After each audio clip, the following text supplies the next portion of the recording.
Nitrogen की कमी की अवस्था में पौधों पर क्या प्रभाव दिखाई देता है?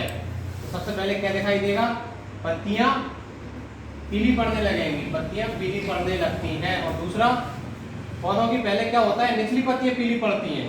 पौधों की पहले निचली पत्तियां पीली पड़ती हैं, बाद में ऊपर की पत्तियां पीली पड़ती हैं। पत्तियों पौधे की पहले निचली पत्तियां पीली पड़ती हैं और बाद में पूरा पौधा सूख जाता है। उसके बाद फसलों की वृद्धि रुक जाती है।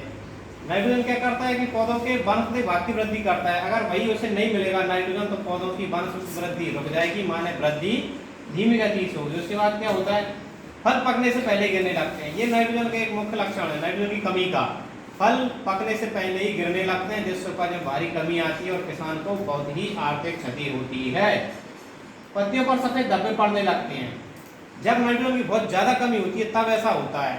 नाइट्रोजन की विशेष कमी की अवस्था में पत्तियों पर सफेद धब्बे पड़ने लगते हैं और आखिरी में पूरा पौधा झुलस जाता है। उपज में भारी कमी आती है। देखिए, अगर फल पकने से पहले ही गिर जाएंगे, वानस्पतिक वृद्धि ठीक नहीं होगी, तो उपज में भारी कमी होगी। ये तो एक आम बात है कि उपज में कमी आएगी।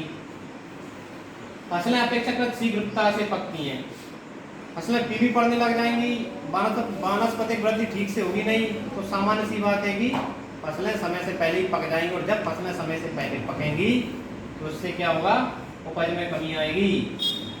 एक महत्वपूर्ण लाइन, हम नाइट्रोजन के कार्य पर, तो उसमें क्या रहता है, कल्ले निकलने वाली फसलों में कल्ले अधिक निकलते हैं, ये नाइट्रोजन का कार्य रहता है। और कमी की अवस्था में क्या होगा, कल्ले निकलने वाली फसलों में कल्ले कम निकलते हैं।